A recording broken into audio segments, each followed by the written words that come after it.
profil pelajar Pancasila. Belajar, bergerak, berbagi untuk negeri, kita menjalin kolaborasi. Belajar, bergerak, berbagi untuk negeri, demi bakti pada Ibu Pertiwi.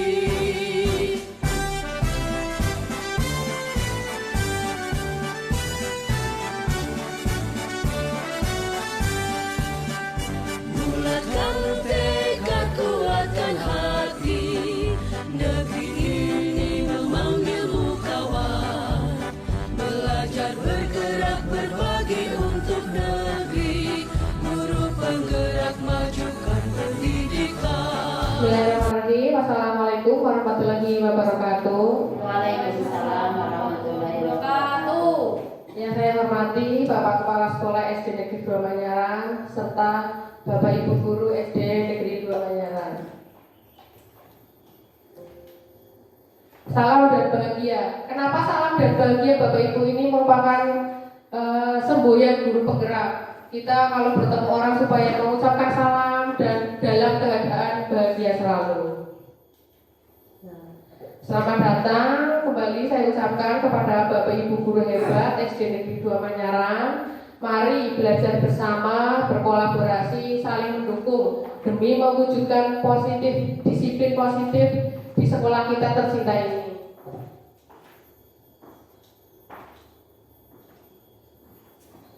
Pada kesempatan ini saya akan menyebarkan pemahaman dan pengalaman dalam penerapan budaya positif. Nah, saya sendiri, Bapak Ibu Guru tentunya sudah tahu, saya Bu Kartikowati, calon guru penggerak angkatan 7 dari SD Negeri 2 Manyarang, Kabupaten Boyolali. Sudah kenal nih Bapak Ibu semuanya? Belum. Oh belum, belum perkenalan lagi apa tidak ini? Oh, Ya, terima kasih, saya lanjutkan. Nah, pada kesempatan ini yang akan kita pelajari pada pagi hari ini tentang konsep utama dalam modul budaya positif. Yang pertama tentang perubahan paradigma belajar, kemudian yang kedua disiplin positif, yang ketiga kebutuhan dasar manusia, yang keempat motivasi perilaku manusia, yang kelima posisi kontrol restitusi, yang keenam keyakinan kelas, dan yang ketujuh yang terakhir segitiga restitusi. Nah, seperti yang sudah kita ketahui bahwa mulai tahun ajaran 2022 dan 2023 sekolah kita sudah menerapkan kurikulum yang terbaru, yaitu kurikulum apa nih Bapak Ibu? Iya, betul sekali, implementasi kurikulum merdeka. Nah, pembelajaran dengan paradigma baru itu dirancang berdasarkan prinsip pembelajaran yang terdiferensiasi, sehingga setiap siswa belajar sesuai dengan kebutuhannya dari tahap perkembangan untuk mewujudkan profil pelajar Pancasila. Nah, tentunya Bapak Ibu Guru kelas 1 dan kelas 4 sudah tahu apa saja sih tentang profil pelajar Pancasila? Profil pelajar Pancasila ada 6. Ya, coba Bu Ida apa saja? Yang pertama, beriman bertakwa kepada Tuhan Yang Maha Esa dan berakhlak mulia. Yang kedua, mandiri. Yang ketiga, bernalar kritis. Yang keempat, kreatif. Yang kelima, bergotong royong. Lalu yang terakhir adalah berkebinekaan global. Terima kasih. Tepuk tangan dulu buat Bu Ida. Itu ya, seperti itu ya Bapak Ibu. Jadi profil pelajar Pancasila itu ada 6. Yang pertama, beriman bertakwa kepada Tuhan Yang Maha Esa dan berakhlak mulia. Kemudian yang kedua itu mandiri. Yang ketiga, bernalar kritis. Yang keempat, kreatif. Yang kelima, bergotong royong. Dan yang keenam itu berkebinekaan global. Nah, dalam penerapan disiplin positif, kita tentunya harus mengetahui apa itu disiplin positif. Nah, dalam budaya kita, makna kata disiplin dimaknai menjadi sesuatu yang dilakukan seseorang pada orang lain untuk mendapatkan peraturan. Tetapi kita cenderung mengembangkan kata disiplin dengan ketidaknyamanan. Biasanya itu kalau disiplin itu berarti sesuatu yang mengikat dan bersifat ketat. Seperti itu nih Bapak Ibu. Nah kemudian sebagai seorang pendidik, tujuan kita adalah menciptakan anak-anak memiliki disiplin diri sehingga mereka berperilaku sesuai dengan nilai-nilai kebijakan universal dan memiliki motivasi intrinsik, motivasi dari dalam diri mereka, bukan motivasi yang ekstrinsik atau motivasi yang berasal dari luar. Nah, disiplin positif itu sendiri merupakan salah satu cara penerapan disiplin yang bertujuan untuk menumbuhkan kesadaran serta memberdayakan anak-anak untuk melakukan sesuatu tanpa sogokan ataupun ancaman maupun hukuman. Nah, sebelum kita menerapkan disiplin positif di sekolah kita itu harus melakukan atau memenuhi 5 kebutuhan dasar dari peserta didik kita, atau yang dikenal dengan 5 kebutuhan dasar manusia, yaitu kebutuhan akan penguasaan, kebebasan, kesenangan, kasih sayang dan rasa diterima, dan yang terakhir bertahan hidup. Kebutuhan hidup inilah yang nantinya dibutuhkan oleh kita dan anak-anak kita baik di sekolah maupun di rumah. Nah, di sini peran kita sebagai seorang guru itu menuntun. Menurut Ki Hajar Dewantoro, dalam proses menuntun anak itu diberi kebebasan. Namun tugas kita sebagai seorang pendidik itu adalah sebagai pamong dalam memberikan tuntunan dan arahan agar anak tidak kehilangan arah dan membahayakan dirinya. Meskipun kita dalam proses menuntut memberikan kebebasan yang sebebas-bebasnya kepada peserta didik kita, tetapi kita juga peran kita sebagai pamong yang harus memberi tuntunan dan arahan agar anak tidak kehilangan arah dan membahayakan dirinya. Seorang pamong dapat memberikan tuntunan agar anak dapat menemukan kemerdekaannya dalam belajar. Ini yang digembar-gemborkan dalam kurikulum IKM, yaitu kemerdekaan dalam belajar. Ini merupakan sebuah kutipan dari Ki Hajar Dewantoro. Kemudian selain kita sebagai seorang guru itu memberikan tuntunan, kita juga harus memberikan motivasi perilaku manusia. Motivasi itu merupakan suatu dorongan yang timbul pada diri seseorang secara sadar atau tidak sadar untuk melakukan suatu tindakan dengan tujuan tertentu. Seperti yang tadi dijelaskan saya di awal, bahwa motivasi itu dapat timbul dari dalam diri kita sendiri atau intrinsik, dan motivasi yang timbul dari luar ekstrinsik. Ini contohnya, dalam motivasi ekstrinsik kita itu menghindari ketidaknyamanan dan hukuman.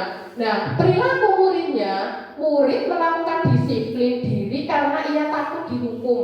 Nah, karena takut dihukum itu merupakan motivasi dari luar. Kemudian mendapatkan imbalan dan penghargaan dari orang lain atau penghargaan dari kita, itu juga merupakan motivasi ekstrinsik. Nah, ini murid biasanya melakukan disiplin diri karena ingin mendapatkan imbalan. Jadi justru motivasi ekstrinsik ini kurang ideal ya. Bagaimana yang ideal? Itu harus kita munculkan motivasi dari dalam diri mereka sendiri, atau yang dikenal dengan motivasi intrinsik. Itu dengan menghargai nilai-nilai kebajikan dari diri mereka sendiri. Bagaimana caranya? Jadi seorang guru itu harus bisa memberikan pemahaman kepada murid bahwa murid itu melakukan disiplin diri karena sadar akan nilai kebajikan dalam dirinya, bukan karena motivasi ekstrinsik tadi berupa hukuman dan atau ingin mendapatkan imbalan dan penghargaan. Nah, konsep disiplin dengan identitas gagah. Biasanya kalau kita melakukan pendisiplinan kepada murid-murid kita, itu melakukan kegiatan apa nih Bapak Ibu? Pemberian apa biasanya? Kalau misalnya anak terlambat datang ke sekolah, terus yang kita lakukan biasanya akan memberikan hukuman memberikan hukuman. Dan ternyata itu merupakan konsep disiplin dengan identitas gagal. Memberikan hukuman itu merupakan konsep disiplin dengan identitas gagal. Seperti tadi, ini merupakan faktor yang dari luar ya. Selain hukuman, ternyata imbalan atau penghargaan ini juga merupakan konsep disiplin dengan identitas gagal. Mengapa hukuman ini merupakan konsep disiplin dengan identitas gagal? Karena dengan hukuman itu akan menyakitkan. Kemudian muncul perasaan tidak nyaman. Murid akan merasa takut, bersifat memaksa, murid menyembunyikan kesalahannya, murid juga menjadi rendah diri. Itu kalau kita melakukan konsep disiplin dan hukuman, itu akan menimbulkan konsep merusak hubungan atau sifat iri, nanti akan terjadi kesenjangan. Kemudian mematikan kreativitas, menghukum dengan sistem ranking dan merampas hak menghargai dirinya. Lalu bagaimana konsep disiplin dengan identitas yang berhasil atau sukses? Nah, ini bisa dilakukan dengan konsekuensi. Dengan bagaimana? Penguatan jangka panjang, tetapi kita perlu memonitoring berkelanjutan, juga memberikan stimulus atau rangsangan, kemudian juga respon, murid menghormati peraturan, kemudian kehilangan waktu untuk merenungi kesalahan. Tetapi konsekuensi pun itu, dalam pemberian konsekuensi itu pun dirasa tidak efektif atau tidak pas. Lalu bagaimana yang pas? Nah, di sini kita akan mencoba menggunakan konsep disiplin menggunakan restitusi. Bapak Ibu guru semua di sini pasti sangat asing dengan restitusi. Saya begitu juga dengan saya. Saya tahu akan restitusi ini karena ada pada modul 1.4 tentang konsep budaya disiplin menggunakan restitusi. Nah, nanti akan saya jelaskan lebih lengkapnya tentang restitusi. Nah, konsep disiplin identitas sukses dengan cara restitusi ini, jadi murid dituntut akan bertanggung jawab untuk perilakunya. Kemudian fokus pada restitusi ini yaitu pada pemecahan masalah jangka panjang. Kemudian nantinya murid menghormati dirinya dengan orang lain, dan teori kontrol akan menggunakan teori kontrol di mana dirinya memegang kontrol, dan yang terakhir murid akan bersemangat memperbaiki kesalahannya. Nah, tadi kan sudah sempat saya bahas, kita sangat asing dengan kata-kata pendekatan restitusi. Apa itu pendekatan restitusi? Pendekatan restitusi itu merupakan sebuah cara menanamkan disiplin pada murid. Nah, pengertian restitusi itu sendiri, restitusi adalah proses menciptakan kondisi bagi murid untuk memperbaiki kesalahan mereka. Saya ulangi, restitusi itu adalah proses menciptakan kondisi bagi murid untuk memperbaiki kesalahan mereka, sehingga mereka bisa kembali pada kelompok mereka dengan karakter yang lebih kuat. Ini mereka kembali kepada kelompoknya, maksudnya mereka bisa kembali beradaptasi dengan teman-teman mereka tanpa ada rasa bersalah, dan kembali dengan karakter yang lebih kuat tanpa ada rasa minder. Ini menurut Bosen tahun 2004. Kemudian ada 9 ciri-ciri dari restitusi. Yang pertama, bukan untuk menebus kesalahan, namun untuk belajar dari kesalahan. Jadi bukan untuk menebus kesalahan ya Bapak Ibu, tapi untuk belajar dari kesalahan. Kesalahan biasanya dengan kesalahan kita akan mencoba memperbaiki diri kita untuk lebih baik lagi. Dan kemudian memperbaiki hubungan. Ketiga, tawaran bukan paksaan. Restitusi itu merupakan tawaran dan bukan paksaan. Yang keempat, restitusi menuntun untuk melihat ke dalam diri. Yang kelima, restitusi mencari kebutuhan dasar yang mendasari tindakan. Yang keenam, restitusi diri adalah cara yang paling baik. Yang ketujuh, restitusi fokus pada karakter bukan tindakan. Kemudian restitusi fokus pada solusi. Dan yang terakhir, restitusi itu mengembangkan murid yang berbuat salah pada mengembalikan murid yang berbuat salah pada kelompoknya. Jadi untuk menanamkan kepercayaan dirinya lagi untuk kembali bergabung dengan teman-temannya tanpa merasa bersalah. Kemudian pada penerapan restitusi ini kita sebagai seorang guru mempunyai 5 posisi kontrol. Semangat Pak, semangat Bapak Ibu? Ya, semangat. Masih. Masih semangat, kelihatannya sudah ngantuk. Kalau ngantuk kita peregangan sebentar ya. Ayo Bapak Ibu guru semuanya berdiri. Dimohon berdiri. Kita akan melakukan peregangan sebentar. Sudah siap ya? Coba satukan kedua tangan semuanya. Sudah. Kemudian angkat ke atas. Ke atas, ke atas. Dorong samping kiri. Terus ke samping kanan. Kembali lagi. Sudah enak? Ya, terima kasih. Kalau sudah, saya lanjutkan ya.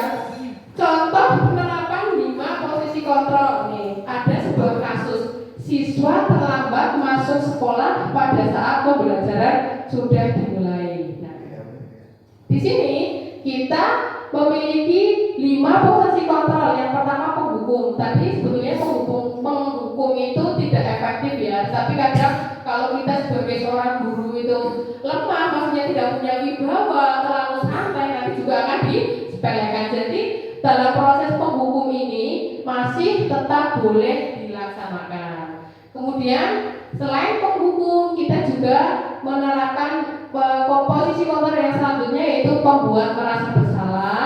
Kita memposisikan diri sebagai teman, kemudian sebagai pemantau dan manajer. Nah ini contoh kalimat kita pada saat posisi penghukum: patuhi aturan sekolah, lalu berdiri di depan kelas, biasanya seperti itu. Kemudian kalau yang pembuat merasa bersalah, kita bisa mengucapkan kalimat: berapa kali Bu Guru harus memberitahu kamu, Bu Guru kecewa sama kamu. Dan dengan mengucapkan kata-kata seperti itu pasti akan timbul kekecewaan pada peserta didik kita. Kemudian kalau kita menempatkan diri sebagai teman, ayolah yang tertib, buat Bu Guru bangga, kali ini tidak apa-apa kamu salah. Nah, kata-kata seperti ini kan kita menempatkan posisi diri kita seperti seorang teman dengan murid-murid kita. Kemudian sebagai pemantau, kamu sudah melanggar, apa peraturan dan konsekuensinya. Dan yang terakhir, posisi sebagai manajer, apakah kamu tahu kesalahanmu? Kira-kira bagaimana kamu akan memperbaiki kesalahan itu? Kita melakukan disiplin positif di sekolah kita. Biasanya setiap kelas itu diharapkan membuat keyakinan kelas. Keyakinan kelas, mengapa kok keyakinan kelas? Mengapa tidak peraturan saja? Mengapa harus keyakinan kelas? Karena untuk mendukung motivasi intrinsik motivasi yang berasal dari dalam, kembali ke nilai-nilai atau keyakinan-keyakinan, lebih menggerakkan seseorang dibandingkan mengikuti serangkaian peraturan-peraturan. Kemudian, nah ini contohnya contoh keyakinan atau kesepakatan kelas yang bisa kita buat. Yang pertama nih, keyakinan kelas: melaksanakan piket kelas, kemudian berdoa sebelum dan sesudah belajar, berpakaian rapi dan menjaga kebersihan, bersikap sopan dan hormat kepada semua orang, meminta izin, mendengarkan guru dengan baik. Nah ini kan mudah sekali dibuat. Nah terus apa sih bedanya antara peraturan-peraturan dan keyakinan kelas? Kira-kira bedanya di mana ini? Peraturan dan keyakinan kelas. Kalau peraturan bersifat memaksa, Ya. keyakinan kan dari diri sendiri. Iya betul, terima kasih. Nah kalau peraturan, betul sekali ya, terima kasih Pak Yanto dan Pak Endro. Kalau peraturan itu juga betul bersifat memaksa, dan biasanya yang membuat peraturan itu siapa nih Pak Bu? Iya betul, peraturan itu yang membuat sekolah.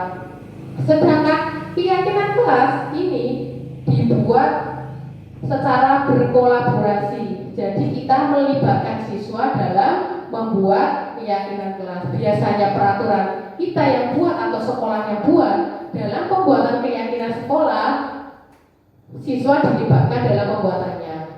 Kemudian ya, bagaimana pembentukan keyakinan kelas? Yang pertama, lebih abstrak dari peraturan. Yang keyakinan, buatlah keyakinan yang lebih abstrak, yang mudah dipahami. Kemudian, berupa pernyataan yang universal, pernyataan yang sifatnya universal atau umum. Kemudian dibuat dalam bentuk yang positif, kata-kata yang positif dan kata-kata yang membangun. Kemudian sedikit saja agar mudah dilihat. Kalau peraturan kan bla bla bla bla bla bla terlalu panjang, itu malah tidak efektif dan efisien, tidak sulit untuk diingat. Tapi kalau sedikit saja seperti yang saya contohkan tadi, malah akan lebih mudah untuk diingat. Kemudian peraturan itu juga dibuat sesuai dengan kondisi di kelas dan sekolah agar mudah diterapkan. Kita membuat keyakinan atau kesepakatan kelas yang mudah-mudah saja, yang bisa kita terapkan melihat situasi dan kondisi yang ada di sekolah kita. Kemudian yang seperti yang tadi saya sudah bilang, bahwa semua warga kelas atau sekolah dilibatkan pada saat membuat peraturan. Nah, kita kembali ke segitiga restitusi untuk penerapan disiplin positif di sekolah. Dalam segitiga restitusi ada beberapa hal yang harus dilakukan. Yang pertama itu harus menstabilkan identitas, kemudian validasi kebutuhan, dan menanyakan keyakinan. Pada tahapan menstabilkan identitas ini penerapan disiplin untuk pemecahan masalah nih Bapak Ibu melalui tahapan segitiga restitusi tadi. Yang pertama itu melalui menstabilkan identitas, validasi kebutuhan, meyakinkan, menanyakan keyakinan. Lalu bagaimana caranya ini? Pada tahap menstabilkan identitas, untuk membuat anak yang merasa gagal karena berbuat salah menjadi positif terhadap dirinya. Meskipun anak sudah berbuat salah dan merasa gagal, tetapi dengan menstabilkan identitas akan merasa anak menjadi positif, terhadap dirinya. Nah, guru bisa berkata seperti ini: berbuat salah itu hal yang manusiawi, tidak ada masalah, tidak ada manusia yang sempurna. Bapak Ibu juga pernah berbuat salah. Kita pasti bisa menyelesaikan permasalahan ini.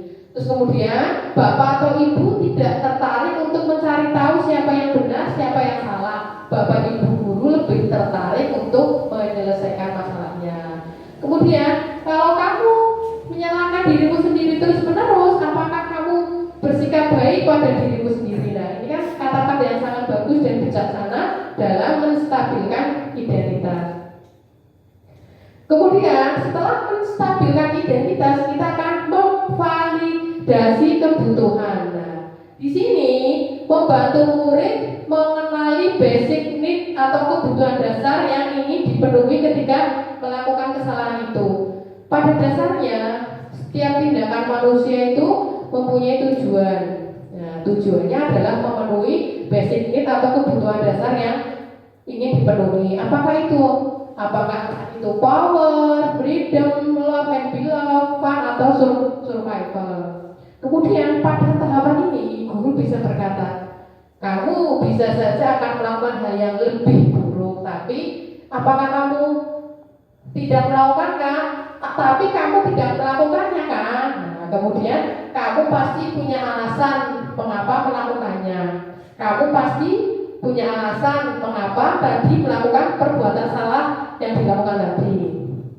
Kemudian bisa juga guru berkata, kamu boleh tetap berusaha menjaga sikap itu, tapi tambahkan sikap yang lain yang baru. Atau bisa, maukah kamu belajar cara lain untuk mendapatkan yang kamu butuhkan tanpa harus memukul ini. Apakah kamu bisa melakukan dengan lebih baik besok lagi? Nah, ini guru bisa menggunakan kata-kata yang seperti ini. Terus kemudian tahapan yang terakhir yaitu menanyakan keyakinan. Di tahap ini anak melihat kesalahannya dihubungkan dengan norma sosial dan nilai-nilai yang mendasari manusia berinteraksi dengan orang lain. Nah, pada tahapan ini, pada tahapan menanyakan keyakinan, guru bisa berkata, apa nilai yang kita pelajari di kelas atau di sekolah? Kemudian, nilai-nilai universal apa yang telah kita sepakati? Ini terkait dengan kesepakatan kelas yang sudah kita buat. Terus kemudian, kelas yang ideal itu seperti apa sih? Kamu ingin jadi anak seperti apa? Apa yang kamu rasakan? Kemudian ketika kamu melakukan itu, kamu menjadi orang yang seperti apa? Nah, kita bisa menanyakan hal-hal seperti ini. Nah, ini contoh penerapan segitiga restitusi yang sudah saya terapkan di sekolah kita. Kemarin saya membuat 2 skenario. Ini skenario 1 yang sudah saya buat. Sebelum melihat video, saya akan menceritakan sedikit tentang skenario-nya. Jadi di sini ada 2 orang anak, yaitu Dista dan Nindi. Nah, pada suatu pagi, Dista itu sedang melaksanakan tugas piket, menyapu ruang kelas seperti biasa.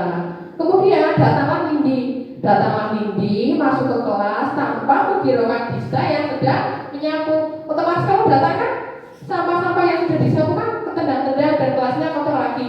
Di sini Dista itu merasa tidak terima, maka terjadilah cekcok antara mereka berdua.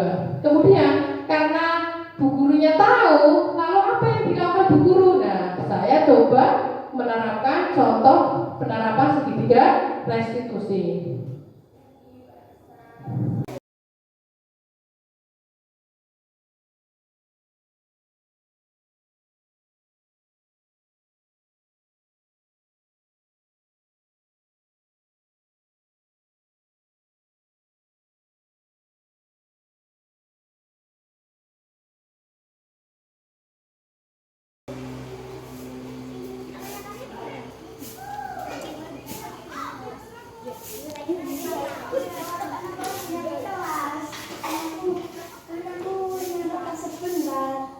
Ada apa ini realitas? Aku lagi ngambil kelas yang tiga lewat. Tidak bu. Oh, lah ini Mbak Nindi pakai sepatu. Nindi, Mbak Dista, tapi sebetulnya ada masalah apa? Aku saya sedang melakukan tiba-tiba Nindi lewat. Betul seperti itu Mbak Nindi. Saya tidak sengaja, saya cuma ngambil tas. Oh, tidak sengaja Mbak Dista. Tadi Mbak Nindi sempat berbohong ya, tapi sekarang sudah mengakui kesalahan, sudah berkata jujur. Sebetulnya Mbak Nindi itu sudah menjadi teman yang baik apa belum untuk dirinya sendiri? Belum, ya baik. Oh iya, Mbak Nindi masih ingat nggak tentang kesepakatan kelas yang sudah kita buat bersama-sama tentang kebersihan kelas apa coba? Bersih, nyaman, tidak ada sampah. Iya, kelas yang tentang kebersihan kelas ya. Nah, menurut Mbak Nindi, kelas yang ideal atau kelas yang baik itu kelas yang seperti apa? Bersih, nyaman, tidak ada sampah. Iya betul. Sekarang Mbak Nindi sudah memahami ya bahwa kelas yang baik itu kelas yang bersih, nyaman, tidak ada sampah. Sudah paham berarti ya? Nah, kalau sudah paham, kita bisa menerapkan mulai dari sekarang dan menerapkan kesepakatan kelas kita untuk menjaga kebersihan. Lalu karena tadi Mbak Nindi sudah melakukan kesalahan sama Mbak Dista, sebaiknya kalau orang melakukan kesalahan harus berbuat bagaimana? Iya, meminta maaf. Nanti meminta maaf ya sama Mbak Dista ya, dan jangan diulangi lagi. Sudah, silakan boleh bermain lagi. Mbak Nindi, bagaimana tadi perasaanmu? Saya menyesali kesalahan tadi bu. Saya akan meminta maaf sama Mbak Dista. Baik, terima kasih. Dista, bagaimana perasaanmu sekarang? Alhamdulillah sudah lega bu, karena Indi sudah minta maaf. Tadi teman-temanmu itu ada yang ke kantor bilang kalau Mas Radit habis mendorong Ferry sampai jatuh dan berdarah. Betul atau tidak? Oh iya, sudah sengaja. Kamu pasti punya alasan kenapa melakukan hal tersebut. Saya hanya bermain dan bercanda. Oh, bermain dan bercanda. Tetapi kalau bermain dan bercanda sampai membuat temanmu itu jatuh kemudian berdarah, kira-kira itu benar apa salah? Salah. Salah. Tadi menyesal apa tidak? Tadi sudah mendorong Ferry. Saya menyesal saya mengatakan. Tidak apa-apa. Setiap manusia pasti pernah melakukan kesalahan. Di guru juga pernah melakukan hal yang seperti itu, tetapi tidak boleh diulangi lagi. Kemudian, apakah kamu sudah menjadi teman yang baik untuk dirimu sendiri? Tidak. Apa Mas Radit masih ingat tentang keyakinan kelas yang sudah kita sepakati bersama? Iya, tentang apa? Iya, betul sekali. Itu tandanya Mas Radit masih ingat ya tentang kesepakatan kelas yang kita buat. Terus apa pandangan Mas Radit tentang kelas yang baik? Kelas yang baik adalah yang saling menghargai, menghormati dan berilmu. Iya, betul. Itu kesepakatan kelas yang kita buat ya. Terus kemudian Radit ingin menjadi anak yang seperti apa? Saya ingin menjadi anak yang baik dan pintar. Anak yang baik dan pintar. Kemudian kira-kira apa yang akan kamu lakukan sekarang terhadap Mas Ferry? Saya akan meminta kepada Ferry karena kejadian yang saya perbuat. Iya, betul, pintar. Terus Radit menyesal apa tidak tentang hal yang sudah Radit lakukan tadi? Iya, baik. Sekarang Radit menyesal ya. Tadi Radit bilang akan meminta maaf. Baiklah, sekarang silakan kamu melakukan apa yang menurutmu baik. Kalau dengan meminta maaf itu akan memperbaiki keadaan, silakan Radit melakukan hal itu. Dan Radit sekarang boleh keluar melakukan keyakinan yang Radit katakan tadi seperti itu guru. Silakan. Radit, bagaimana perasaanmu sekarang? Saya sudah meminta maaf kepada Ferry dan saya sudah lega.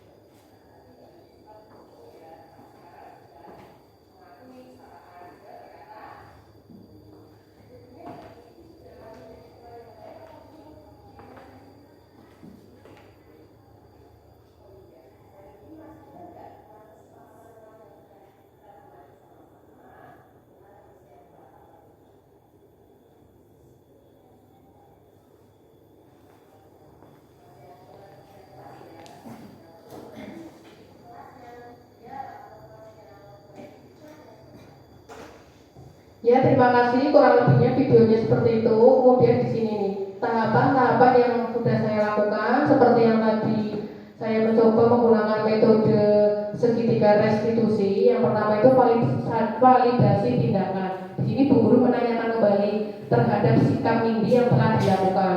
Tadi karena tanpa menghiraukan bisa masuk begitu saja, kemudian kelas menjadi kotor, Bu Guru menanyakan sikapnya itu sudah benar atau salah.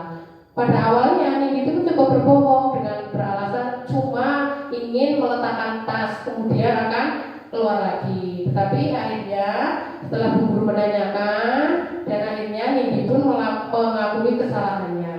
Dan kemudian tahap yang setelah validasi tindakan, saya pun akhirnya melakukan tahapan yang kedua, menstabilkan identitas. Di sini Bu Guru yang namanya anak ya, kadang kita harus mendengarkan keluh kesah anak didik kita.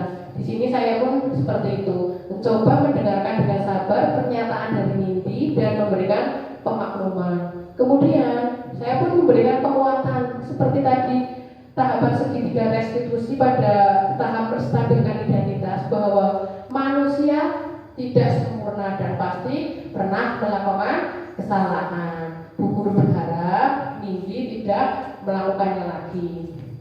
Kemudian yang terakhir, tahapan yang terakhir itu menanyakan keyakinan yang berkaitan dengan kesepakatan kelas tentang kebersihan. Nah, di sini Bu Guru menanyakan, Mbak Nindi, ingat tidak tentang keyakinan kelas yang sudah kita sepakati tentang kebersihan kelas? Nah, Nindi pun menjawab, masih Bu. Apa keyakinan kelasnya? Nah, tentang menjaga kebersihan kelas. Ini kesepakatan kelas yang sudah dibuat sebelumnya. Bagus, berarti masih ingat. Nah, Bu Guru pun bertanya kembali, apa bayanganmu tentang kelas yang ideal? Nah, kelas yang ideal itu kelas yang rapi, bersih, nyaman, dan tidak ada sampah berserakan. seperti itu. Ini cara-cara, contoh cara-cara dalam melaksanakan kegiatan penyelesaian disiplin positif melalui restitusi. Nah, sampai di sini ada yang perlu ditanyakan Bapak Ibu? Sudah jelas nggih, kurang lebihnya seperti itu. Terus dalam penerapan program disiplin positif, hendaknya guru memiliki standar kepribadian profesional dan sosial yang baik. Ini perlu sedikit saya garis bawahi ya. Program disiplin positif hendaknya guru memiliki standar sosial yang baik. Standar sosial yang baik seperti kita sudah tahu betul ya bahwa Bapak pendidikan kita, Bapak Ki Hajar Dewantoro dan trilogi pendidikannya itu sudah sangat populer. Saya yakin semuanya Bapak Ibu guru juga tahu. Ada 3 trilogi pendidikan dari Bapak Ki Hajar Dewantoro. Apa saja nih Pak Bu?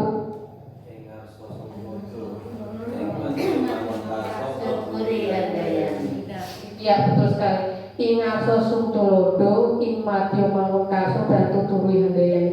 Itu betul sekali. Ternyata meskipun triloginya itu sudah dibuat sangat-sangat lama oleh Bapak pendidikan kita, Bapak Ki Hajar Dewantoro, tetapi tidak lekang oleh zaman, tidak lekang oleh kodrat alam dan kodrat zaman, dan masih sampai dengan sekarang dan mungkin kedepannya trilogi pendidikan ini masih bisa sangat-sangat kita terapkan pada diri kita sendiri sebagai seorang pendidik. Ingarso Sungtulodo, di depan kita memberikan apa nih? Iya betul, di depan kita memberikan contoh. Ingmatio Mangunkaso, di tengah-tengah kita memberikan, di tengah-tengah kita membangkitkan semangat atau dorongan. Kemudian Tuturi Handayani, di belakang kita memberikan motivasi. Ini loh, ini trilogi pendidikan ini yang harus benar-benar kita resapi, dan sebagai seorang pendidikan alangkah baiknya kita terapkan dalam diri kita sendiri, terus dalam menanamkan segala sesuatu hal yang bersifat baik dan positif terhadap anak didik kita, termasuk dalam penerapan disiplin positif di sekolah kita tercinta ini. Nah, selanjutnya, selain kepribadian profesional dan sosial yang baik, di mana guru mampu berefleksi pada posisi kontrolnya saat ini, bagaimana perjalanan dirinya sebagai seorang among yang meskipun tadi murid diberikan kebebasan yang sebebas-bebasnya, tapi tugas kita sebagai seorang pamong atau pamong tadi mengarahkan supaya murid kita tidak tersesat dan kehilangan arah, yang menuntun murid-muridnya menjadi insan yang mandiri, merdeka dan bertanggung jawab. Karena titik fokus dari kurikulum Merdeka Belajar ini memang kita dituntut untuk melakukan pembelajaran secara diferensiasi dan juga memerdekakan peserta didik kita dengan merdeka belajar. Menuntun murid-murid menjadi insan yang mandiri, merdeka dan bertanggung jawab, itu sesuai dengan standar nasional pendidikan kita. Nah, terima kasih Bapak Ibu guru atas kehadirannya pada pagi hari ini. Semoga sesi belajar kali ini membawa manfaat sehingga mewujudkan profil pelajar Pancasila. Salam merdeka dan salam bahagia bagi kita semua. Terima kasih. Semangat nih Bapak Ibu guru. Terima kasih. Demikian presentasi dari saya. Wassalamualaikum warahmatullahi wabarakatuh. Waalaikumsalam warahmatullahi wabarakatuh.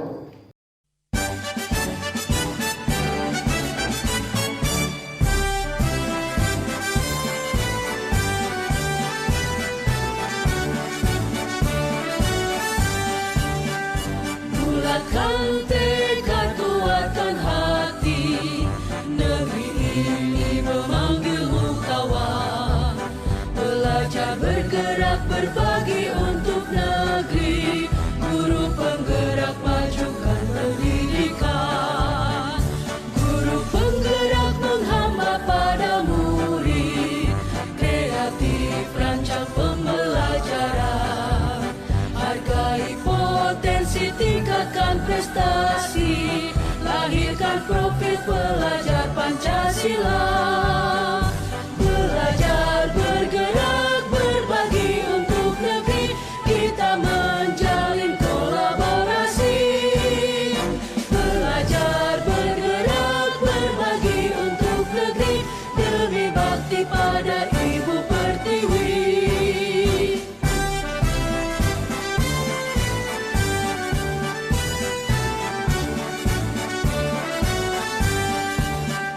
Bulatkan tekad, kuatkan hati, negeri ini memanggilmu kawan.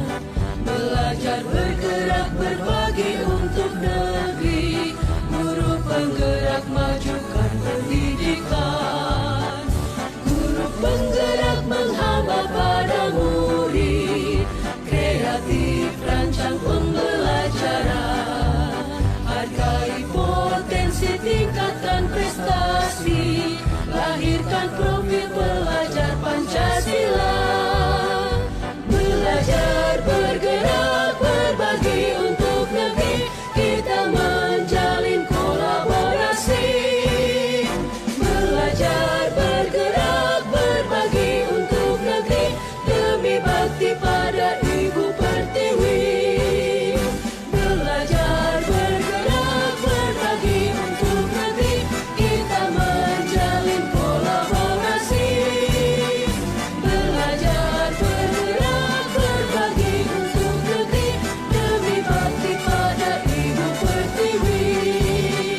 Demi bakti pada Ibu Pertiwi.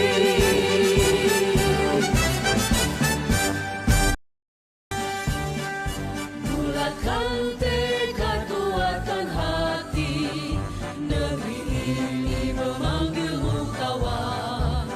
Belajar bergerak berbagi untuk negeri, guru penggerak majukan pendidikan. Guru penggerak menghamba pada murid, kreatif rancang pembelajaran. Hargai potensi, tingkatkan prestasi, lahirkan profil pelajar Pancasila. Belajar bergerak berbagi untuk negeri, kita menjalin kolaborasi. Belajar bergerak berbagi untuk negeri, demi bakti pada Ibu Pertiwi.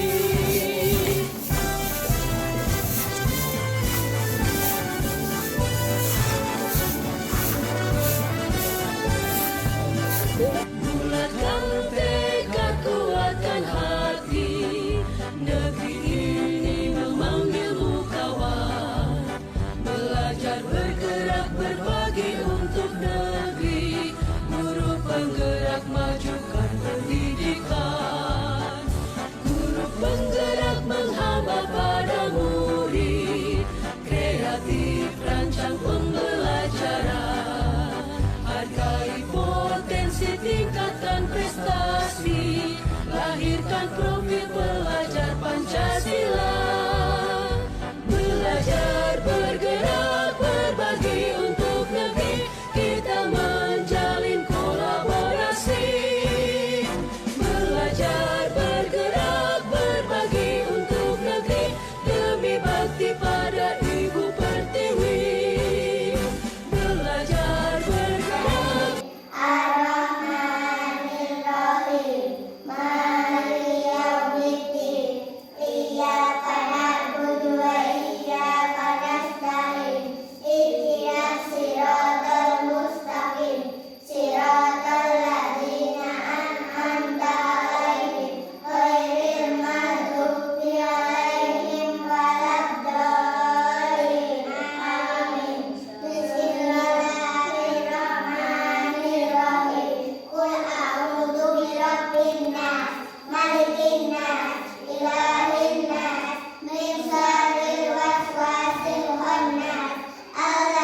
berpotensi tingkatkan prestasi, lahirkan profil pelajar Pancasila. Belajar, bergerak, berbagi untuk negeri, kita menjalin kolaborasi. Belajar, bergerak, berbagi untuk negeri, demi bakti pada Ibu Pertiwi.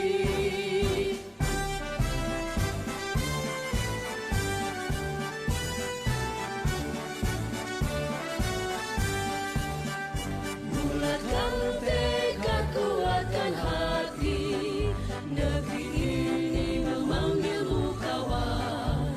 Belajar, bergerak, berbagi untuk negeri, guru penggerak, majukan pendidikan. Guru penggerak menghamba pada murid, kreatif rancang pembelajaran. Hargai potensi, tingkatkan prestasi, lahirkan profil pelajar Pancasila. Belajar, bergerak, berbagi untuk negeri, kita menjalin kolaborasi. Belajar, bergerak, berbagi untuk negeri, demi bakti pada Ibu Pertiwi. Belajar, bergerak, berbagi untuk negeri, kita menjalin kolaborasi. Belajar, bergerak, berbagi untuk negeri, demi bakti pada Ibu Pertiwi. Demi bakti pada Ibu Pertiwi.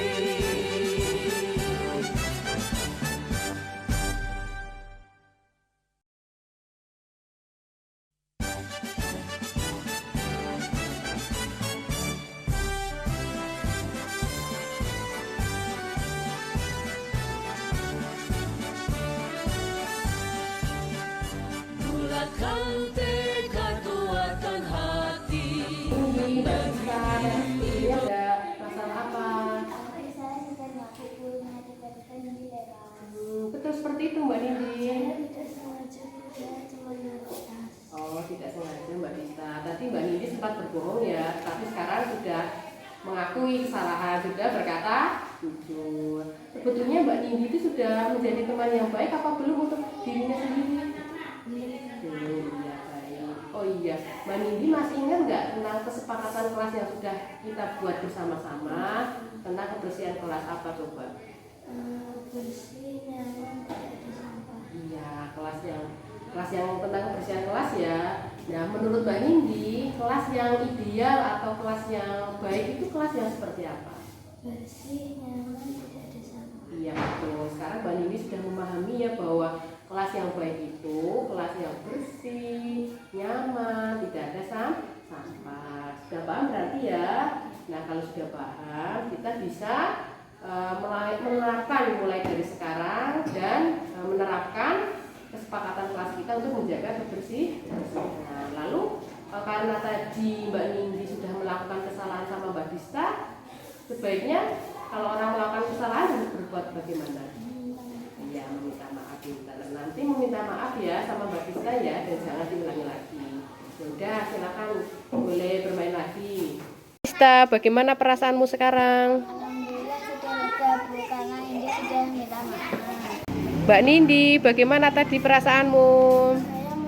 Saya menyesali kesalahan tadi Bu. Saya akan meminta maaf sama Mbak Dista. Baik, terima kasih.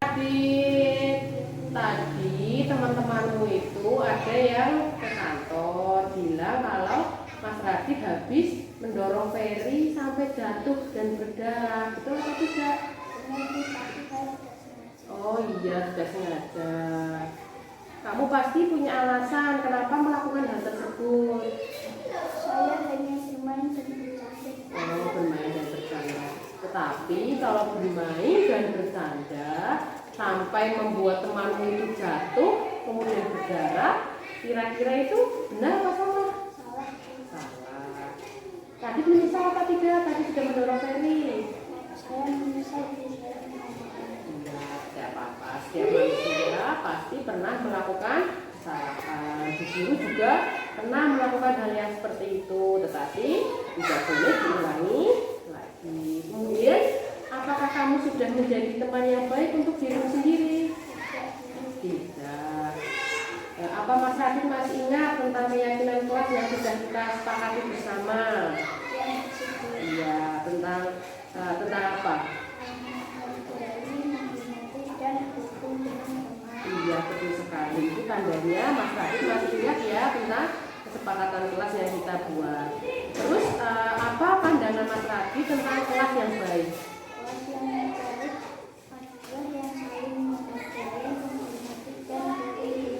Iya, betul. Itu kesepakatan kelas yang kita buat ya.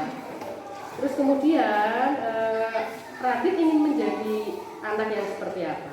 Saya ingin menjadi anak yang baik dan pintar.